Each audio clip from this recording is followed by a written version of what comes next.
our program, we asked you our trivia question. We pointed out that Dr. Richard Malone is the Catholic Bishop of the Diocese of Portland, and also pointed out that there had been 10 previous to him. Of these 11 Catholic bishops of Portland, how many have been of Irish ancestry? And the answer is all 11. They are Bacon, Healy, O'Connell, Walsh, Murray, McCarthy, Feeney, Garrity, O'Leary, Jerry, and now, of course, Malone. The history of the Irish in Maine is indeed fascinating. We hear repeatedly the story of people who started with very little and rose to make amazing contributions to Maine and America. I got together with a couple of Irish Americans at the Maine Irish Heritage Center and learned about the fascinating history of the Irish in Maine. For many, St. Dominic's Catholic Church is the center of Irish life in Maine. Its high vaulted ceilings and beautiful stained glass windows were built as a labor of love by Irish immigrants. The church closed in 1997 because of a dwindling congregation. Vinnie O'Malley, an Irish American through and through, told me how it became the home of the Maine Irish Heritage Center in 2003. The first 22 Catholics in Portland founded a church not far from here, St. Dominic's, the second oldest church in the state of Maine. And for a lifetime, this has been a place, not just for Irishmen, but in particular for Irish people, to be able to come and rally.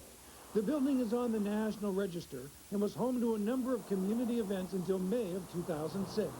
That's when this 5,000-pound brass bell fell through 2 floors in the tower before coming to rest 50 feet below.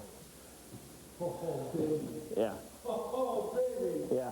You can see there's the floor that was just above this. That was a full floor.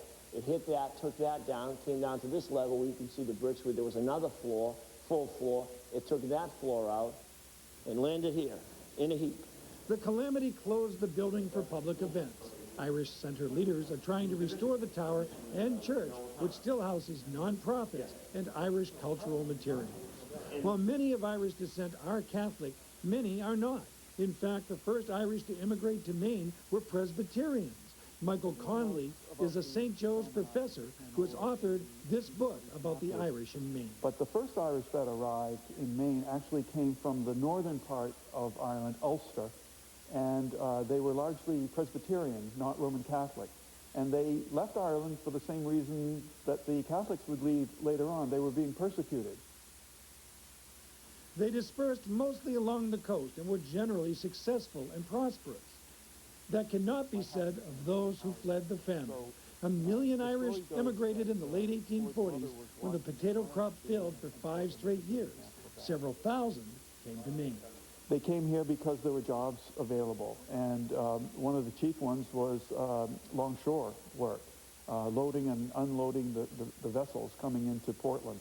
Since the 1850s, Portland had been tied to Montreal, and so grain had to be transshipped out of Portland every winter from November until April. So there was plenty of work. Michael and Vinnie laugh at the amount of exaggeration that surrounds the story of Irish immigration.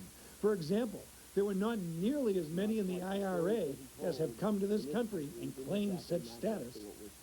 Because if you matched up everybody who was in the IRA, who came over here and claimed that membership, we would have just decimated the Brits in a week, and went to the Riviera for breakfast. The Irish Catholics who came to Maine provided labor for a number of industries, such as the Longshoremen's Union.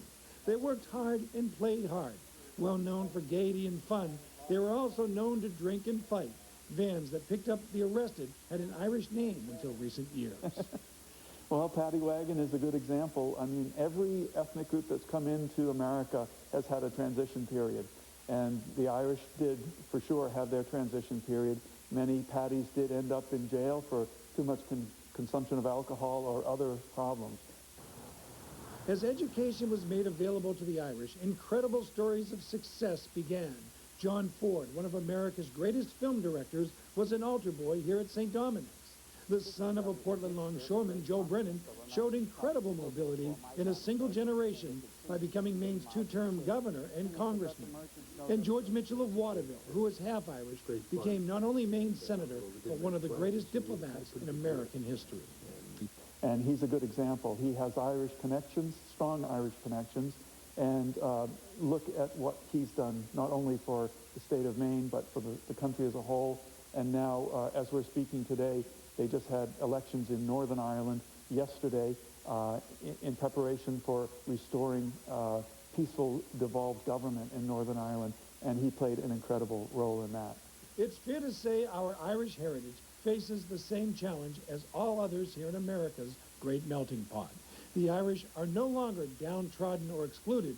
In fact, one big challenge is protecting their Irish identity. Well, there was an interesting book written a few years ago by an Irish historian from Chicago, and the title was The Irish Diaspora in America, the Dispersal of the Irish, as with the Jews and all other groups. And his final chapter was Moving to the Suburbs, and the subtitle was From Someplace to No Place. So there is a fear that subsequent generations will lose their connections. It's hard to imagine our Irish heritage being lost, just as it's hard to imagine America without the Irish. And the Irish Heritage Center and other groups are trying heroically to protect that identity. Their contribution, written with tenacity, pride, energy, and intellect, has helped make our state and country what they are today. Now, my mother came from England, but on my father's side, we claim French, Canadian, and Irish ancestry, so I, too, can claim to be among the Irish.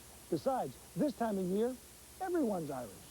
That's our program for this week. If you'd like to know more about the people, places, and things we visited, and read a little blog from me about this show, check out our websites, WCS86.com, WLBZ2.com. Click on the Bill Greene's Maine section. There'll be more information there.